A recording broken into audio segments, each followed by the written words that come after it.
สืบเนื่องมาจากคลิปที่แล้วเนาะพี่น้องเนาะหลังจากน้องธิดาลาวเพิ่นได้ลงจากเวทีหมอลำเพชรสะออน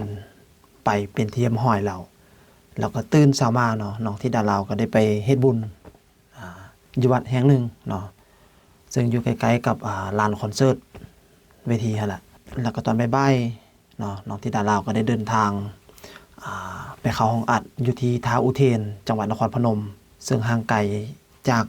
บอนที่น้องเล่นคอนเสิร์ตในเมื่อคืนนี่ก็หลายกิโลเติบเนาะก็ถือว่าความขยันหมั่นเพียรของน้องแล้วก็ความอดทนสู้ของน้อง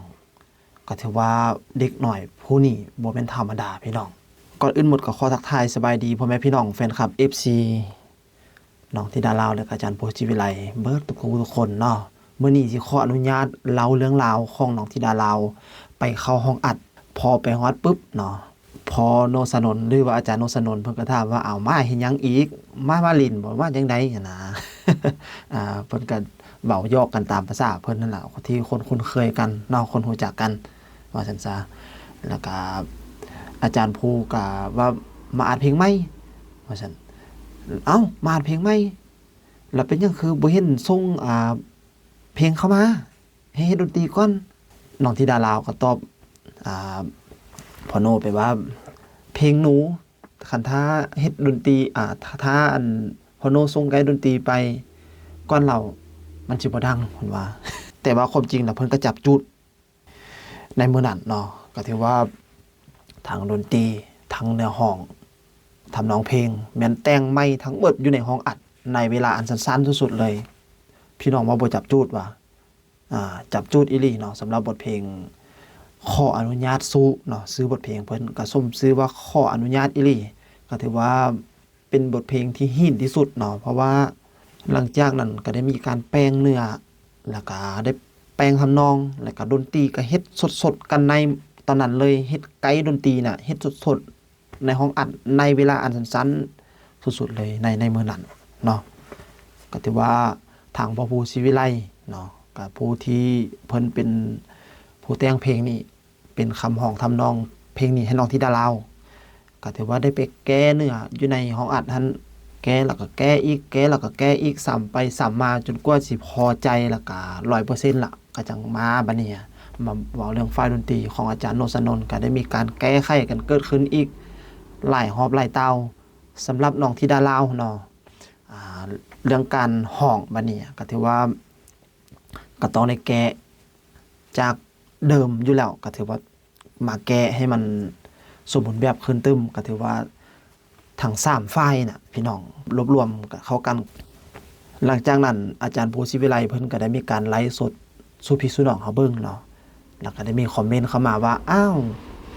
น้องธิดาลาวคือเสียงเป็นจังซี่เสียงแหบน้องพักผ่อนบ่เพียงพอบ่หรือว่าไปเฮ็ดหยังมานะน้องก็ได้พักผ่อนบ่หรือว่ากดดันน้องเกินไปบ่เสียงจนออกมาเป็นแนวนี้นะแต่ความจริงแล้วก็คือพ่อครูศิวิไลเพิ่นได้มาเฉลยตอนที่หลังเนาะก็คือว่าน้องเสียงเปลี่ยนย้อนว่าขอพูดไว้อย่างนี้นะครับว่าหลายคนมองว่าเสียงน้องมีปัญหาไม่สบายหรือเปล่าไม่สบายหรือเปล่านะครับอันนี้คือเราจะพูดให้รู้ว่านี่น้องเริ่มเป็นนักร้องแล้วเริ่มเป็นสาวนี่คือเสียงเป็นนักร้องเสียงของนักร้องจริงๆมันต้องเป็นแบบนี้ก็คือต้องมีแหบนะครับมีแหบมีขาด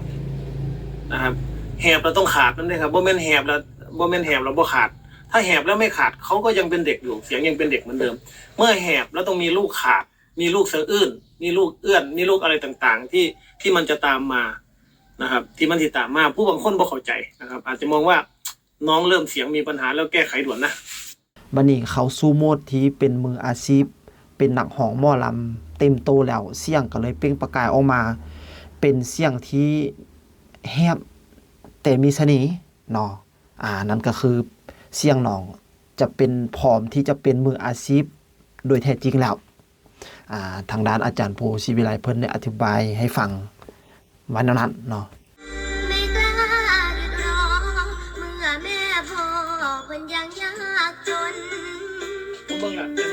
จะสู้ดิ้นรนแม่ครับมันมีความต้องแล้วว่าถ้าเฮาเฮ็ดคือเขามันสิสั่งเอาแบบนี้ดีกว่าไกลแค่ไหนหน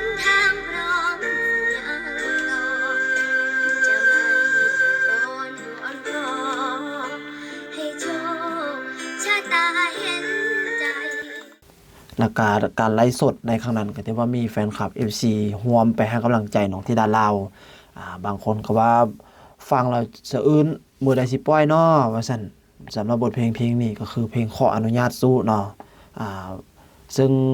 FC บางท่านก็คอมเมนต์ไปบอกว่าโอ้ยฟังแล้วน้ำตาจนไหลส่วนทางด้านพ่อลุงทางสมุทรปราการหรือว่าทางสมุทรปราจีนบุรีเนาะเพิ่นได้มอบรางวัลให้กับน้องธิดาลาวไปกินขนมเนาะแล้วก็มีFC ขอคันอาซาเลี้ยงหมูกระทะน้องก็ถือว่าเนี่ยพี่น้องขนาดไลฟ์สดได้เนี่ย ขนาดเข้าห้องอัด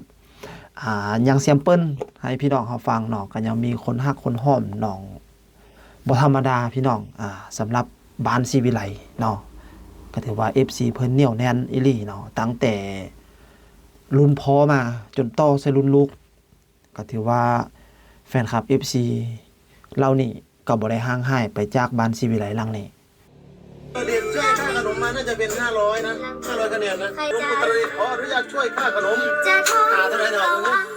ไม่นอนไม่ใช่ไหมอายทางที่ คุณบ่สุดแม่คุณลุงอุตรดิตถ์ช่วยค่าขนมมาน่าจะเป็น500นะ500คะแนนนะ ใครบ้า ก็เลข5หรือว่า5คะแนน เบิ่งบ่ทันบ่ เบิ่งบ่ทัน น้อย สู้ๆน้องธิดาลาว เป็นกำลังแรงใจให้น้องธิดาลาวแล้วก็ที่ หนูร้องไปเลยลูกหนูร้องไปเลยเพราะว่าใจมันชินกับจังหวะไง ไม่ชินกับจังหวะ จะทนเอาไว้